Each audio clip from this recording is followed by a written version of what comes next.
দর্শক, রাজনীতিতে আবারও -2 ফর্মুলার আলোচনাটা সামনে এসে গেছে।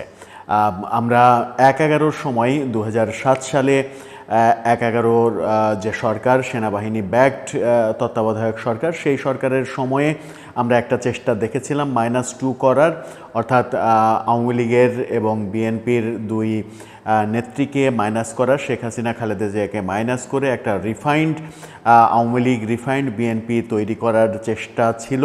সেই চেষ্টাতে দুই দলের অনেক নেতাই অংশগ্রহণ করেছিল এবং আওয়ামী লীগের বেশ বড় ডাকসাহিত্যের নেতারা এই কর্মকাণ্ডে অংশগ্রহণ করেছিলেন বলে অভিযোগ শোনা গিয়েছিল। সেই সময় সাবের হোসেন চৌধুরী, তোফায়েল আহমেদের মতো নেতারা সেই -2 ফর্মুলাতে যুক্ত হয়েছিলেন। এমন অভিযোগের পরিপ্রেক্ষিতে পরবর্তীতে আমরা দেখেছি যে বিভিন্নভাবে সাবের হোসেন চৌধুরী এবং তোফায়েল আহমেদদের সাথে আরও কিছু নেতা, তাদেরকে জায়গা দেওয়া হয়নি। ডক্টর আব্দুর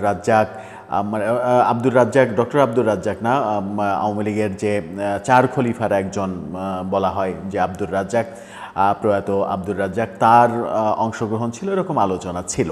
সেই আলোচনাটা আবারও এই সময়ে গত এক বছরে বিভিন্নভাবে বিক্ষিপ্তভাবে শোনা গিয়েছে যে -2 আবারও হচ্ছে। আওয়ামী লীগকে মাইনাস করে দেওয়া হয়েছে, এবার বিএনপিকেও মাইনাস করার পরিকল্পনা হচ্ছে।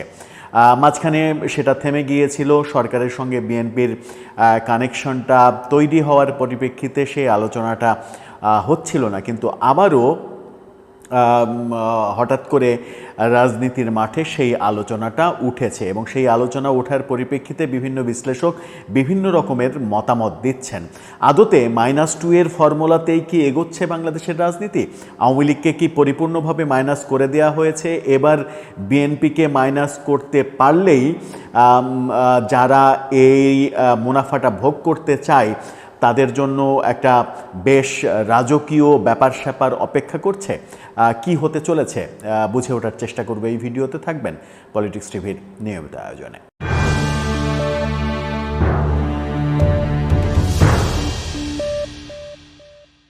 দর্শক, বলছিলাম রাজনীতিতে আবারও -2 ফর্মুলা। বিভিন্ন বিশ্লেষকরা বিভিন্নভাবে বলছেন আওয়ামী লীগকে আর ফেরানো হবে না, আওয়ামী লীগকে আগামী নির্বাচনে অংশগ্রহণ করতে দেয়া হবে না, সেই তত্ত্ব মোটামুটি প্রতিষ্ঠিত হয়ে গেছে। এখন বিএনপি বিরোধী যে কর্মকাণ্ডগুলো বিভিন্ন রাজনৈতিক দলগুলো করছে, বিশেষ করে জুলাই সনদ, পিআর পদ্ধতি, গণভোট, এই প্রসঙ্গগুলোকে এনে বিএনপিকে একটা বিব্রতকর জায়গায় ফেলা হচ্ছে এবং তারই পরিপ্রেক্ষিতে আলোচনা হচ্ছে যে সেই দলগুলোর সঙ্গে সরকারেরও এক ধরনের সম্পর্ক রয়েছে, এক ধরনের যোগসাজশ রয়েছে, যে যারা সম্মিলিতভাবে বিএনপিকে দুর্বল করে দেয়া কিংবা বিএনপিকে মাইনাস করে দেওয়ার ফর্মুলাতে এগোচ্ছে। এই ব্যাপারে একটা তত্ত্ব আলোচনায় আসতেই পারে, সেটা হচ্ছে যে বিএনপির ভারপ্রাপ্ত চেয়ারম্যান তারেক রহমান এখন পর্যন্ত দেশে ফেরেননি কিংবা ফিরতে পারছেন না, কিংবা দেশে ফেরার মতো পরিস্থিতি তৈরি হয়নি বলে মনে করছেন। নির্বাচনের আলোচনা যখন শুরু হয়ে গেছে সেই মুহূর্তেও তিনি দেশে ফিরতে পারছেন না, কারণ তার বিরুদ্ধে যে মামলাগুলো রয়েছে সেই মামলাগুলো সবগুলো এখনও সমাধান হয়নি। বিশেষ করে 21শে আগস্ট মামলার আবারও সরকার আপিল করাতে নতুন একটা মানে রাজনীতিতে একটা চমকের ব্যাপার তৈরি হয়েছে যে সরকার এটাকে ট্রাম্প কার্ড হিসেবে ব্যবহার করে কিছু একটা করতে চায় কিনা, কিংবা সরকার তারেক রহমান এবং খালেদা জিয়াকে মাইনাস করে বিএনপিকে গঠন করতে চায় কিনা, সেরকম ব্যাপার স্যাপার রয়েছে কিনা। সাংবাদিক মোস্তফা ফিরোজ এই ব্যাপারে বলছেন, যেটা তার মতামত হচ্ছে যে -2 ফর্মুলা যতই আলোচনা হোক সেটা কোনো কাজে দেবে না। সেই চেষ্টা চলবে বিভিন্ন দলগুলো, বিশেষ করে জামাত, এনসিপি, ইসলামী আন্দোলন, তারা রাজনৈতিকভাবে বিএনপিকে কোণঠাসা করার চেষ্টা করবে, কিন্তু সেখানে সরকার অংশগ্রহণ করে বিএনপিকে মাইনাস করে দেওয়ার মতো ক্ষমতা এই মুহূর্তে সরকারের নেই এবং বিএনপিকে দুর্বল ভাবলে এই পক্ষগুলো ভুল করবে, এরকম একটা বিশ্লেষণ তার কাছ থেকে আমরা শুনেছি। এই বিশ্লেষণ যখন আমরা শুনছি তখন আলোচিত সমালোচিত নানাভাবে সাম্প্রতিক সময়ে গোলাম মাওলা রনি তিনি বাংলাভিশনে মতিউর রহমান চৌধুরীর সঙ্গে একটা টক শোতে তিনি যেটা মন্তব্য করেছেন সেটা হচ্ছে যে ঢাকাতে বিভিন্ন সেক্টর যদি আলাদা আলাদা ভাগে ভাগ করা হয় তাহলে দেখা যাবে যে কোনো সেক্টরে বিএনপি প্রভাব বিস্তার করছে, কোনো সেক্টরে জামাত প্রভাব বিস্তার করছে, কোনো সেক্টরে এনসিপি প্রভাব বিস্তার করছে, কিন্তু সেটা হচ্ছে রাজধানী কেন্দ্রিক। কিন্তু রাজধানী থেকে যদি বের হওয়া যায়, রাজধানীর বাইরে সারা দেশের চিত্র যেটা দেখা যায় সেই চিত্রতে 99% ক্ষেত্রেই একচ্ছত্র আধিপত্য হচ্ছে বিএনপির। সেখানে জামাত এনসিপি তো কোনো ফ্যাক্টই না, জামাতও বেশিরভাগ ক্ষেত্রে বিএনপির সঙ্গে পেরে ওঠার কোনো কারণ নেই, সেই বাস্তবতা তারা তৈরি করতে পারেনি। এরকম মুহূর্তে রাজধানী ঢাকা সহ ঢাকা ছাড়া সারা দেশটা যাদের একচ্ছত্র আধিপত্যে রয়েছে তাদেরকে মাইনাস করে ফেলা এটা সহজ কাজ নয়, এটা অনেক বেশি কঠিন কাজ। আবার গোলাম মাওলা রনি নির্বাচন কেন্দ্রিক আলোচনায় একটা মন্তব্য করে বসেছেন, তার এই মন্তব্যটা আমার কাছে বেশ মানে চমকপ্রদ মনে হয়েছে, খুব একটা বিশ্বাসযোগ্যও মনে হয়নি।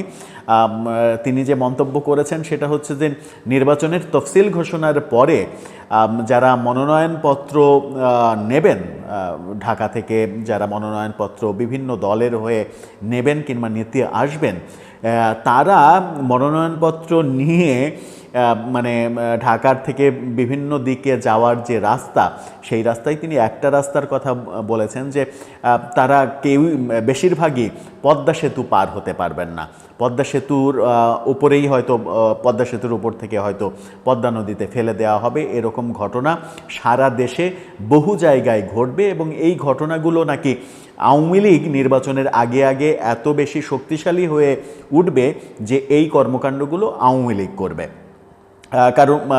তার কারণ হচ্ছে যে আগামী নির্বাচন আওয়ামী লীগকে ছাড়া যদি করতে যায় তাহলে আওয়ামী লীগ একটা বড় বাধা হয়ে দাঁড়াবে। আওয়ামী লীগের মানে সারা দেশের শক্তি এখন ম্রিয়মাণ মনে হলেও নির্বাচনের আগে আগে তারা শক্তি সঞ্চার করবে এবং শক্তি সঞ্চার করে নমিনেশন যারা নিচ্ছে তাদের পথে বড় প্রতিবন্ধকতা তৈরি করবে। কেন তিনি এই মন্তব্য করলেন সেটা তিনিই ভালো বুঝবেন। বিভিন্ন সময় বিভিন্ন রকমের অসংলগ্ন মন্তব্যও তাকে করতে শোনা যায়, যে কারণে তার সমালোচনাও অনেকে করেন, সেই দিকে যাচ্ছে না। মূলত প্রসঙ্গগুলো উল্লেখ করলাম যে কারণে, সেটা হচ্ছে যে এই -2 ফর্মুলা এবং আগামী নির্বাচন কেন্দ্রিক যে রাজনীতি, সেই রাজনীতিকে কেন্দ্র করে বহুমাত্রিক আলোচনা রয়েছে, যার মধ্যে -2 আলোচনাটা একটা গুরুত্বপূর্ণ আলোচনা। কিন্তু দর্শক, আপনার কি মনে হয় বর্তমান যে পরিস্থিতি, সেই পরিস্থিতিতে যদিও বিএনপি এক ধরনের মানে নতজানু রাজনীতি করেই চলেছে এমনটা অনেকে অভিযোগ করেন, বিএনপির রাজনীতিতে খুব একটা যে তাদের রাজনীতিতে খুব একটা ক্ষুরোধার রাজনীতি সেটা মনে হচ্ছে না, তারা অনেকটা সহনশীল রাজনীতি কিংবা নতজানু রাজনীতি কিংবা মেনে নেওয়ার রাজনীতি করে চলেছে। এই রাজনীতিতে তাদেরকে মাইনাস করে ফেলার চিন্তা করা হয়তো সহজ, কিন্তু বিএনপির দল হিসেবে তাদের ব্যাপকতা যখন বিচার করা হবে, যে মুহূর্তে আওয়ামী লীগ নেই সেই মুহূর্তে কিন্তু বিএনপি বাংলাদেশের সবথেকে বড় দল। সেই বড় দলকে ছোট কয়েকটা দল মিলে মাইনাস করে ফেলবে এবং সেই কর্মকাণ্ডে সরকার সহযোগিতা করবে, এই ধরনের বোকামি আমার মনে হয় যে সরকার করতে যাবে না কিংবা করার সাহস পাবে না। কারণ এই সরকারেরও যেটা প্রয়োজন সেটা হচ্ছে যে আগামী নির্বাচনের পরে তাদের একটা সেফ এক্সিট প্রয়োজন। কারণ এই সরকারে যারা রয়েছেন 2-4 জন বাদ দিয়ে সবাইকে তো দেশে থাকতে হবে। তো দেশে যদি থাকতে হয় তাহলে হ্যাঁ 2-4 জন তো বিদেশে, 2-4 জন বিদেশের না বেশি, অনেকে বিদেশে পাসপোর্টধারী আছেন, দ্বৈত নাগরিক রয়েছেন, তারা খুব সহজেই তাদের দ্বিতীয় দেশে চলে যেতে পারবেন। সেই ক্ষেত্রে তাদেরকে বিপদ স্পর্শ করতে পারবে না। প্রফেসর ইউনূসও হয়তো ইচ্ছা করলে পৃথিবীর যে কোনো রাষ্ট্রে চলে যেতে পারবেন, তাকেও হয়তো বিপদ স্পর্শ করবে না। কিন্তু যারা থাকবেন তাদেরকে বিপদ স্পর্শ করবে যদি পরবর্তী সরকার এই সরকারের সমস্ত কর্মকাণ্ড সংসদে বৈধতা না দেয়। বৈধতা না দিলে এই সরকার চরমভাবে, এই সরকারের সঙ্গে যারা যেভাবে জড়িত, বিভিন্নভাবে স্টেক হোল্ডার কিংবা সংস্কার কমিশনে থাকা, বিভিন্নভাবে এই সরকারের সঙ্গে যারা জড়িয়ে পড়েছেন, জড়িত আছেন, বিভিন্নভাবে সরকারকে সহযোগিতা করছেন, তারা সকলেই বিপদে পড়বে যদি এই সরকারের কর্মকাণ্ড পরবর্তী সংসদে বৈধতা না পায়।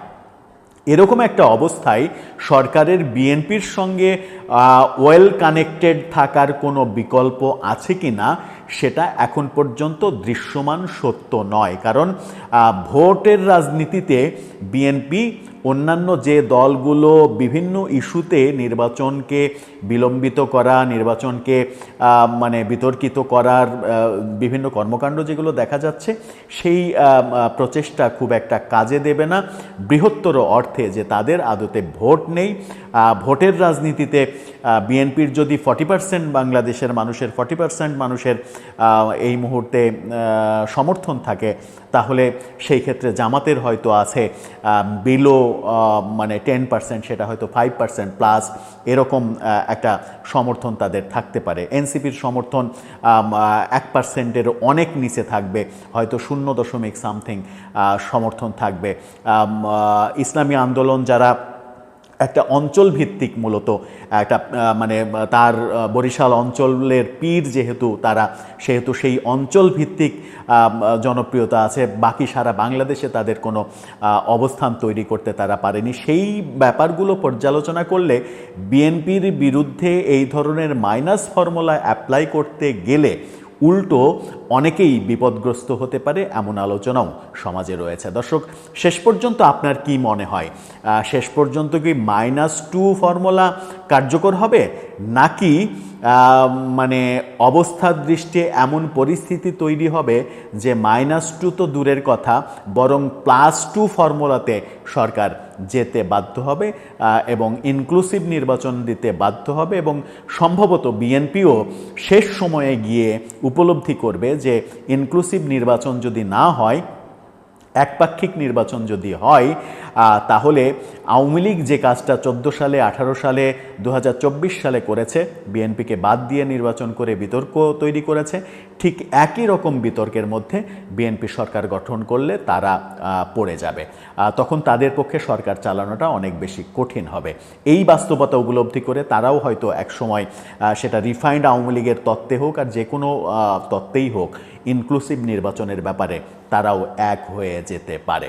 আপনার কি মনে হয়? আপনার মতামত জানিয়ে লিখতে পারেন আমাদের কমেন্ট বক্সে।